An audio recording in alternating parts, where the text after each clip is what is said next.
Genesis chapter 4 hides the strangest point in human history.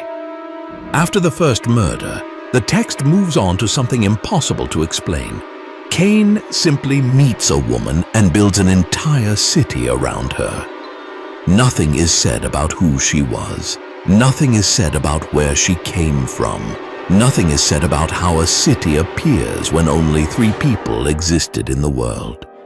It is an obvious gap in the narrative, a void that should not be there. And this void opened the way for 3 explanations, all unsettling, all avoided for centuries. The Bible records the crime. It records the judgment.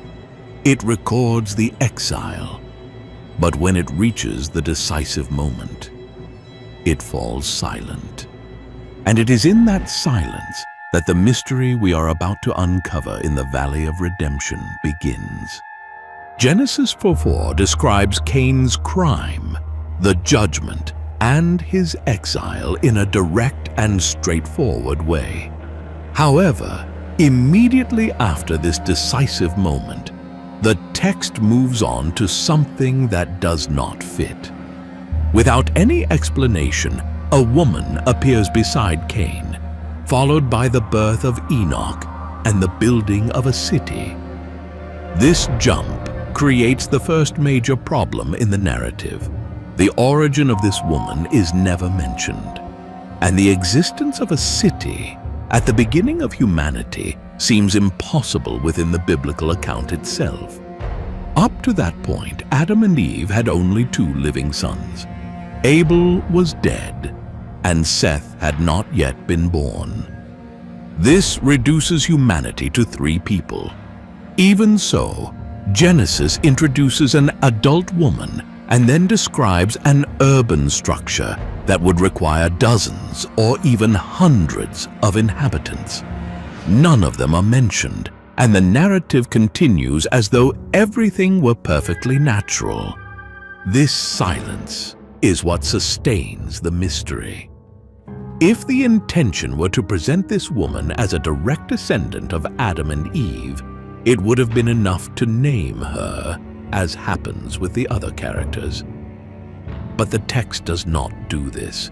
It simply moves forward, leaving the gap open. It is within this absence that the 3 interpretations arose, crossing centuries of debate. The traditional explanation based on Adam's unnamed children, the hypothesis that questions the existence of other populations outside Eden, and the version preserved in ancient texts that attempts to fill what Genesis leaves unsaid. Each one tries to answer the same point. Who was the woman who appears in Cain's path? And how did a city emerge so early in human history? Here begins the search for that forgotten name. The most well-known explanation is also the simplest. Cain may have married one of his sisters. Genesis 5 states that Adam and Eve had sons and daughters, indicating that there were more people than the names explicitly mentioned. Within this logic, any union in the earliest generations would necessarily have been between close relatives because humanity had not yet multiplied. Classical theologians such as Luther, Calvin, and Augustine accepted this answer without difficulty. However, even though it is the most practical theory, it does not resolve the central discomfort of the chapter. If Cain's wife was indeed one of Adam and Eve's daughters, why was her name omitted? The narrative names men, records ages, highlights lineages, and repeats genealogies in detail, yet it ignores exactly the figure who made the first city possible.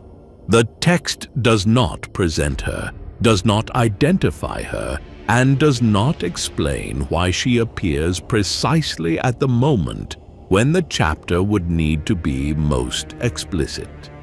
This silence is what keeps the debate alive. The traditional theory balances the numbers, but it does not explain the literary decision to hide such a crucial character. And it is precisely this gap that opens space for broader interpretations, raising the question that leads to the next point. What if Cain's wife did not come from the only family mentioned up to this moment? The second theory attempts to explain the absence of names and the sudden appearance of a city by suggesting that there were other populations outside Eden. According to this interpretation, Adam and Eve were the chosen lineage, not necessarily the only humans created by God. When Cain was expelled, he would have encountered these other groups, married one of their women, and built his city with their help. The idea seems to resolve the immediate problem. Where did his wife come from, and who formed the first city? But this solution raises a far greater issue. If other peoples existed independently of Adam's lineage, then not all humanity would descend from the same ancestor. This creates a profound theological rupture. The doctrine of original sin depends on the claim that through one man's sin entered the world, and that all inherited this condition from him. The existence of another human lineage would make this framework impossible. There would be people without the fall, without the same spiritual inheritance, and therefore without the same need for redemption. For this reason, the theory has always been rejected by Christian tradition. It resolves the gap in the text, but destroys the foundation supporting the entire biblical narrative. A humanity divided into two origins would mean two distinct spiritual histories, two different destinies, and a direct contradiction of what the text itself affirms.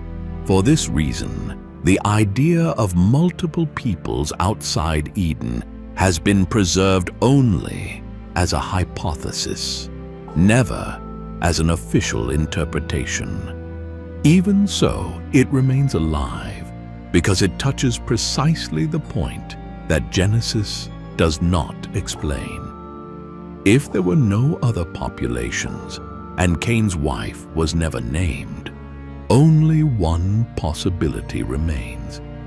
The oldest, the most controversial, and the only one that attempts to fill the silence left between the verses.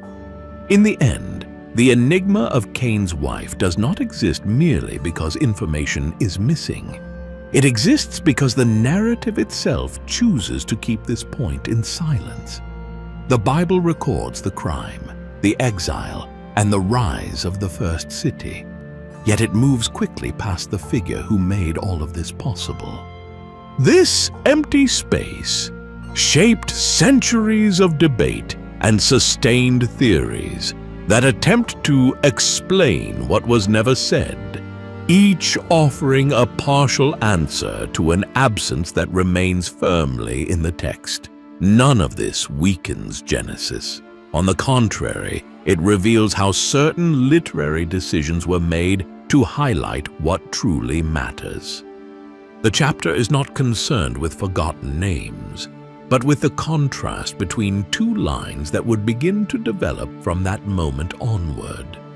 What followed, cities, descendants, conflicts, and promises, emerges from this silent point that the text does not fill. It is in this interval between one verse and the next that the mystery takes shape. And it is there that this story continues to echo. The silence in Genesis 4 is not a flaw, it is a boundary. It marks the point at which the narrative chooses not to cross into what occurred outside Eden, preserving the line that would matter later. Cain's wife remains unnamed because her story does not follow the promise, but the path that moved away from it. Even so, her presence defines the course of the two lineages that would soon emerge. From this point onwards, the narrative turns to larger themes: violence, cities, inheritances, and spiritual choices that would shape the whole of biblical history. That is why this figure remains in the shadows. Some pieces are not erased. They are simply left where the text